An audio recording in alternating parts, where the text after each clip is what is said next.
I'm quite excited about our next talk because I'm going to tell you a little secret. I have a routine every time I come across to Amsterdam. When I go back to Manchester and I'm at the airport, I always buy myself a little treat. Yeah, that's what you do, don't you? And my treat is always to buy myself a bar of chocolate. And when I started to do that, a bar of chocolate in red packaging, which actually there's one here. Here we go. Always catches my eye. And so I always buy this one, this exact one, the milk chocolate one. And so when I'm sitting to the pint, sat for the pint, I was reading the wrapper. And what I learned was not only is that chocolate absolutely delicious, but also the company who make it, Tony Chocolonely, have a mission to make chocolate production slave-free. So I'm really excited to learn more about that mission in the next talk. So, to tell us more, please give a warm welcome to Tony Chocolonely's Chief Evangelist, Ynzo van Zanten.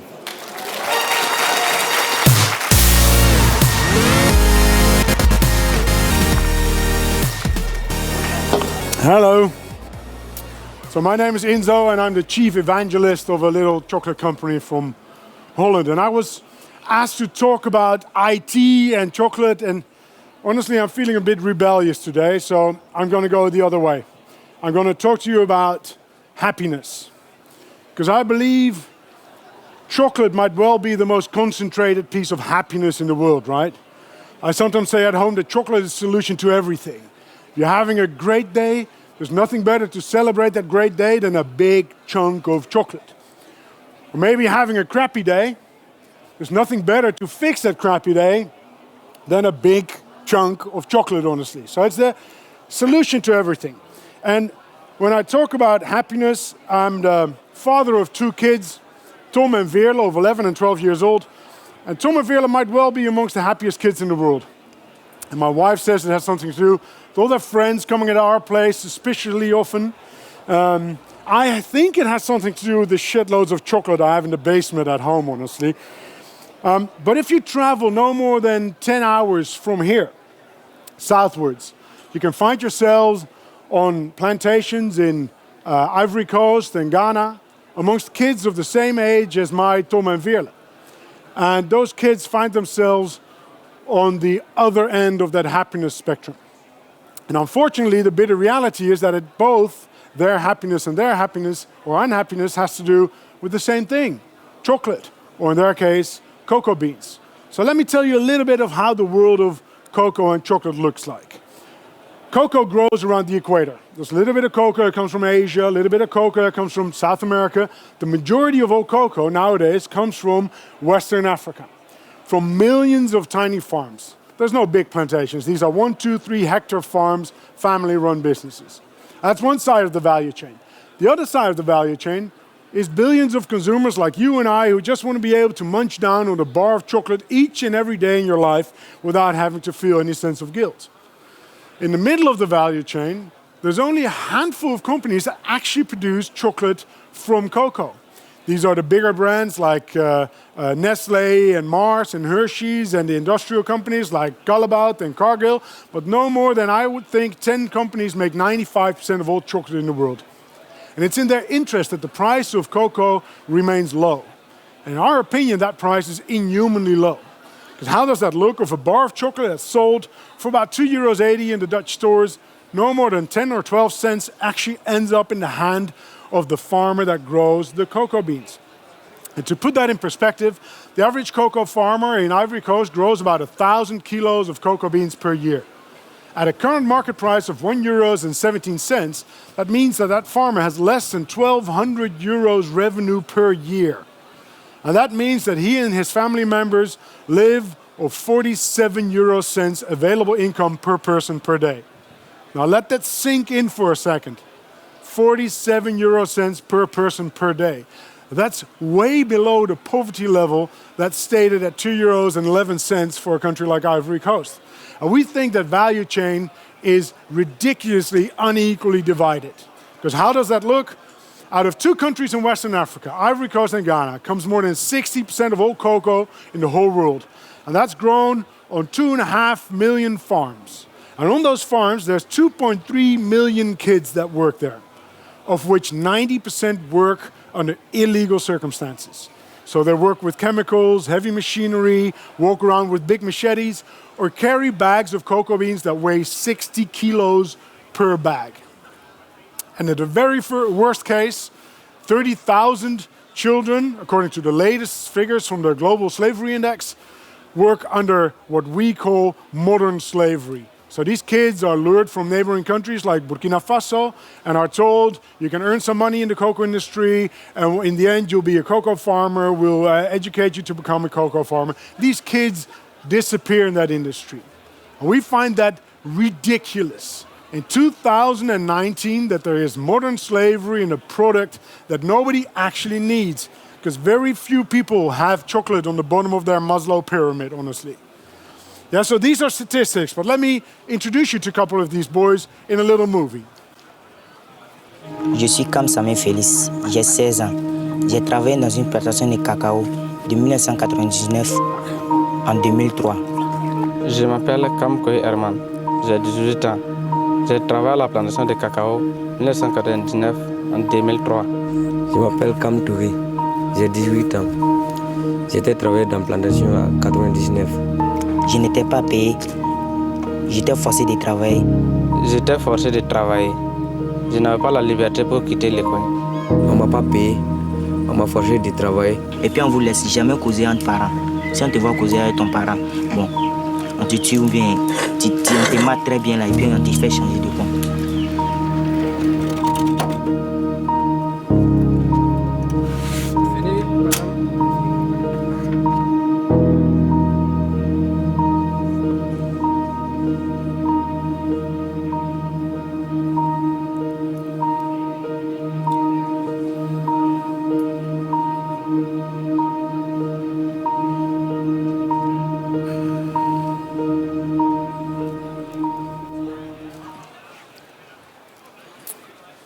Now, if you realize that in the middle of that value chain that I just spoke about, there's only a handful of companies that, in our opinion, are responsible for the problem in the chocolate industry, you could also reason that if it's only a handful of companies that are responsible for the problem, it should be easily solved, right? And in 2001, you had two American senators called Senator Harkin and Senator Engel that set up the Harkin and Engel Protocol to eradicate the worst forms of forced child labor from the value chain of cocoa within 5 years' time. The protocol was signed by all the CEOs of the big chocolate firms that I just spoke about. Unfortunately, the Harkin and Engel Protocol was and is a so-called non-binding agreement. Well, trust me, non-binding agreements don't get you anywhere, and it shows because now, 18 years down the line, none of the goals in the Harkin and Engel Protocol have been achieved. In 2005, there was a Dutch television show, Keuringsdienst van Waarde. For people who don't know it, it's like the equivalent of the Food CIA or 60 Minutes of Food. So an investigative journalistic program that looks into the, well, let me put this in blunt Dutch, the reality behind the bullshit of marketing. And Teun van de Keuken, the journalist of Keuringsdienst van Waarde, was shocked when he realized that at the end of the term of the Harkin and Engel Protocol, nothing had actually changed in the cocoa industry. Even worse, nothing had been done by these players that had signed it towards change. But Teun had an issue, because Teun is a television journalist and none of these people wanted to speak to him on camera. So Teun came up with a smart move. And he bought 10 different bars of different brands of chocolate, of which he was sure that there was forced child labor somewhere in the value chain of that chocolate. And he put a camera on himself, and he took a bite of each and every of those chocolate bars. And he called the international alarm number. And he said, I want to turn myself in as a chocolate criminal. Well, you can imagine it was quiet on the other end of the line. They don't get these phone calls every day. The lady said, why? And he said, well, according to international law, if you're aware of criminal activities in the value chain of a product that you buy, you're responsible for those criminal activities. Teun actually used a very local analogy. He said, if at the end of the afternoon in Amsterdam, in a dodgy park, I buy a ridiculously cheap second-hand bicycle from a guy that doesn't smell too well, I can rest assured it's not a legal second-hand bicycle, but it's a stolen bicycle, and I'll make myself responsible for the theft of the bicycle. It's called fencing. And he said by buying and consuming chocolate, of which I know that there's forced child labor in there, I made myself responsible for financing forced child labor. And that's illegal, so you have to come and arrest me. Well, you can imagine Teun still wasn't being taken seriously, so he hired an expensive lawyer, and he got a court case set up against himself, which was a first for that lawyer, who normally was asked to get people out of prison instead of getting people into prison.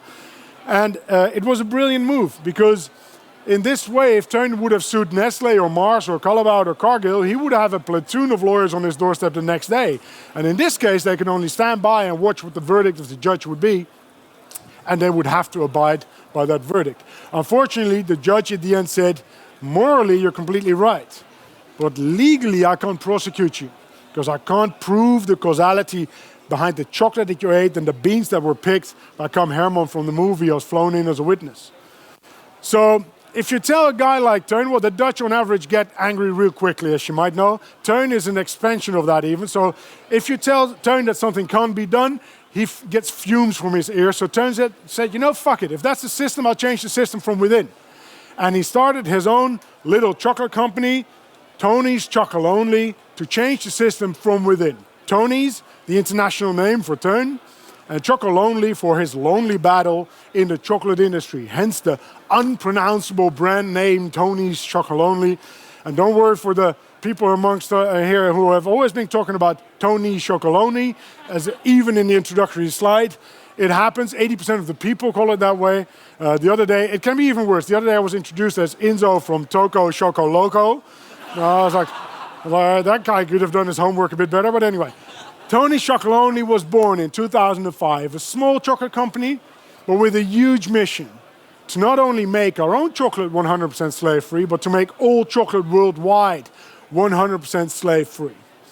Now, we've grown like crazy since then, and we're really proud of the fact that last year we became market leader in chocolate in the Netherlands in a very small time frame, proving the fact that consumers are anxious to do something good for the world while still indulging themselves with chocolate.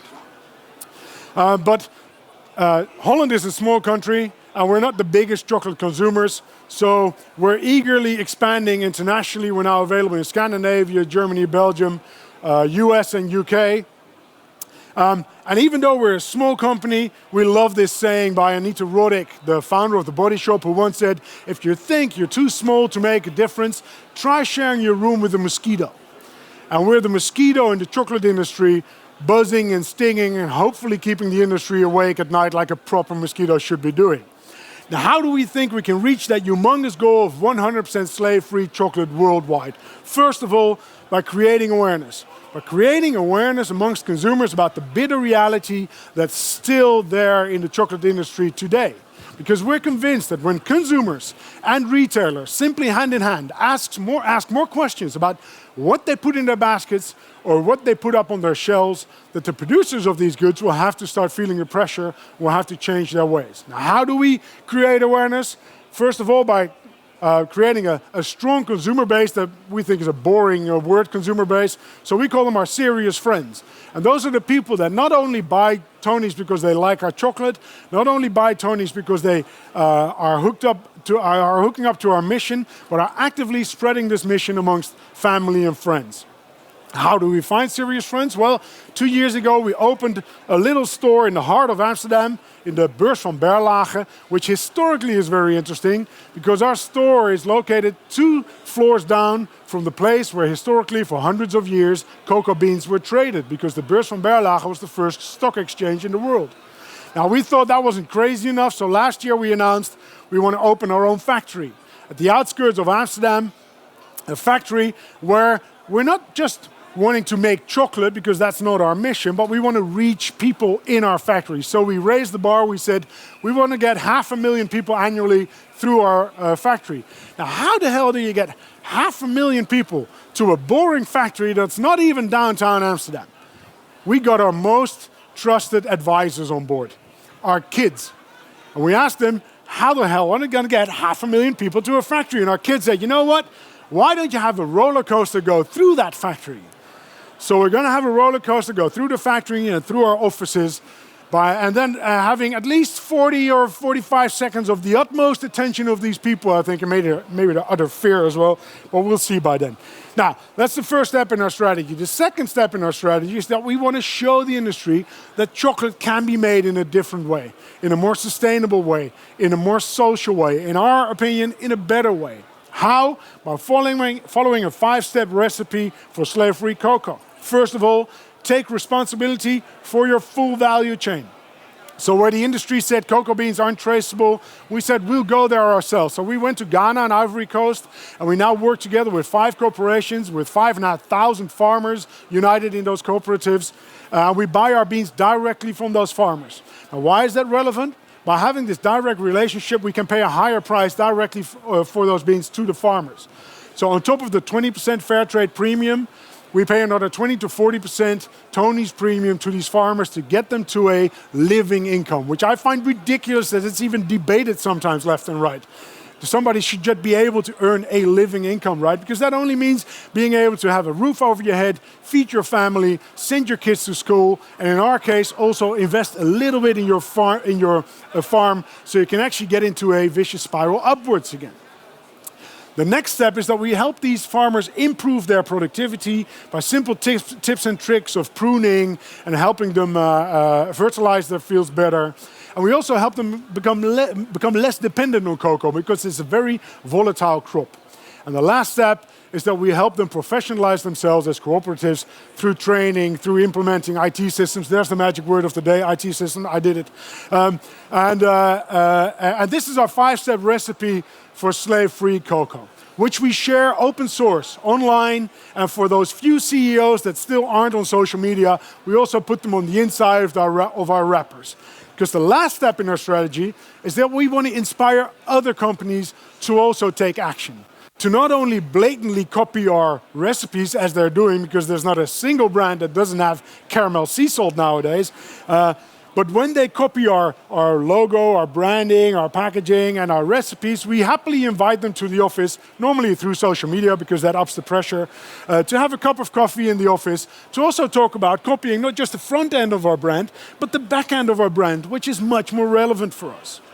Now, for many years, we weren't really sure what companies we were inspiring, but we're really proud of the fact that since this March of this year, Albert Heijn is now sourcing all of their private label chocolate, the Delicata bars, through the same principles as we do. And I don't know whether you saw it, but Lidl, Belgium and Holland 2 days ago also announced to work through this principle. So we invited them to actually join the platform that we now have with Delicata of Albert Heijn and us. Now, why is that so relevant?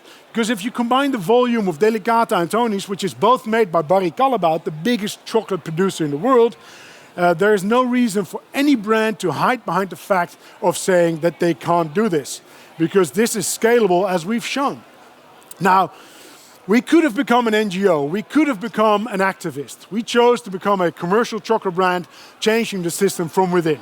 And yes, some people might call us a social enterprise, but I sometimes debate wanting to be called a social enterprise because we want to inspire the center enterprise Holland, BV Nederland, Europe, the galaxy, to just realize that if you're financially successful, you have a moral obligation towards the community around you, to the planet and the environment. But we also think that social enterprises should have the opportunity of becoming financially successful. So it goes 2 ways. So I don't really believe in being called a social enterprise. I just think that entrepreneurship should be done in this way. Now, why do people call us a social enterprise? Because we often emphasize that for us, financial success isn't a goal. It's an essential mean towards a goal. Our goal is crystal clear: 100% slave-free chocolate worldwide. Now, we always say we're crazy about chocolate, but we're serious about people. Now, we're pretty damn crazy about chocolate. I mean, 10, 15 years ago in the Netherlands, you had 4 types of chocolate: white, milk, dark, and something with nuts sprinkled into it. We have 25 recipes. I don't know whether you saw the limiteds that we launched, that we're actually launching this afternoon. One has kurkuma in it. I don't know, how do you call that in English? Kurkuma, right? I don't know. Kurkuma, kunjit for the Indonesians. So we have the craziest bars that we launch constantly. So we're pretty damn crazy about chocolate. If you walk into our office, the first thing you always see is the kitchen where Eva and Celine come up with these crazy recipes. And we have this, and you're invited to come by our office at any time during office hours, please. We're in Amsterdam, so you should emphasize that. During office hours, because if you come into our office, you never leave without chocolate. So we think we are the happiest mailman in the world. Crazy about chocolate. But we also say we're serious about people. And on the list of serious about people, number one, which is slightly narcissistic, is our own team. Because we believe we can only reach that humongous goal of 100% slave-free chocolate by having the most motivated, inspired, engaged team that you could imagine. So in our contracts, it says that you can bring home as much chocolate each and every day as you can physically carry. And something else, some employers don't really like it when you become pregnant. We applaud it. So if you have a child whilst working at Tony's, on the day of birth, you get €1,000 cash in your hand, to emphasize that point. And it gets even better, if you make a child with somebody else within Tony's, you each get €1,000.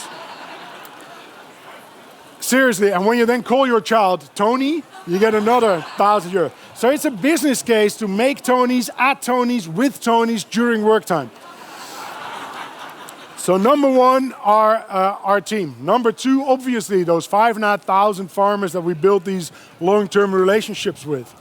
Number three, our consumers.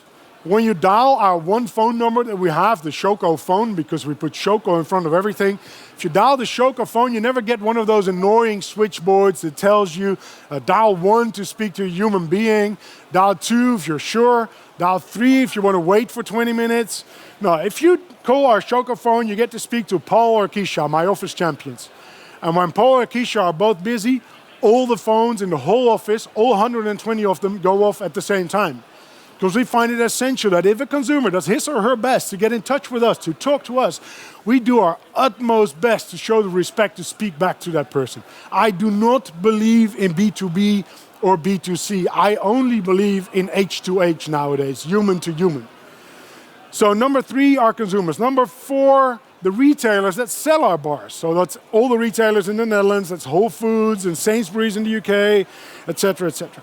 And number five, the people that make our bars, so our suppliers. Now, if you hear this story about how unequally divided the world of chocolate is, isn't it weird that chocolate bars for the last decades or centuries maybe even have always had this perfectly divided, almost spreadsheet, there's the IT link again for the people that got me here, almost Excel spreadsheet kind of shape. And the more boring chocolate companies put their brand name on each individual block of chocolate, just in case you might forget halfway through the bar what brand you had been eating all that time. Now, we thought that was a bit boring, so we made our bars unequally divided. I can tell you we had hell to pay. On the first week of our unequally divided chocolate bar, the inbox was full of complaints. The phone was ringing off the hook with people with complaints, because it is indeed very annoyingly unequally divided. The most epic complaint was a mother that sent me an email saying, Ynzo, my kids used to live in perfect harmony. Anyway, we tried to get in touch with all of these people that had a complaint to explain why we had made our bars unequally divided. Because our bars tell the bitter reality of the unequally divided chocolate industry in its purest form.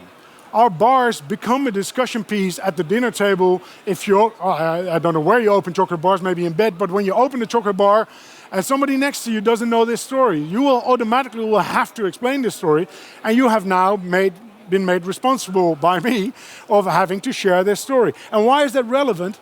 Because we never spend a single cent on paid media. We've never done any form of advertising and still have become market leader in the Netherlands.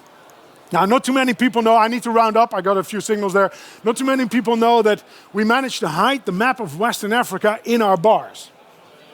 There's a little anecdote there, I'm going to nick one more minute, because we're talking about Ivory Coast and Ghana, and then we're hopping to the right, Nigeria and Cameroon, and in the middle, there's two completely independent and sovereign states called Togo and Benin. But when we launched the unequally divided chocolate bar, at the very last moment, we realized we had an issue. Because at Tony's, we really like whole hazelnuts. And neither in the block of Togo nor in the block of Benin a whole hazelnut would fit. So we had a long political discussion in the office. What are we going to do? Are we going to respect the sovereignty of Togo and Benin and start crunching up our hazelnut like our competitors do? Or do we hang on to the respect or the love that we have for the whole hazelnuts and simply join Togo and Benin into one block? Now, as you have seen already, maybe I had a spoiler there, the hazelnut actually won that battle, and we just don't tell this story too often in Western Africa. And this is how we believe that by ourselves we can make our chocolate 100% slave-free, but only together with the whole industry, with NGOs, with governments, with consumers, and with retailers, all joining forces, can we actually make all chocolate worldwide 100% slave-free. Het is toch het bewijs dat je wel het verschil kan maken. Je moet ergens beginnen, je moet niet nadenken, je moet gewoon beginnen. Iedereen kan gewoon zijn eigen Tony zijn. Dat is natuurlijk ook het verhaal van deze reep. Now I'm going to leave you with a wise saying from a wise man, Jean-Paul Sartre, who once said, once you know something, you cannot unknow something. And once you know something and you're aware, you're responsible. And when you're responsible, it's upon you to act upon that responsibility. So the very next time you might find yourself in a supermarket wondering and looking for something to celebrate a great week, or maybe look for something to fix a crappy week, then realize that whatever purchase you make, and honestly, whatever decision or business decision you make in your life is a vote for the world you want to live in yourself. Thank you very much.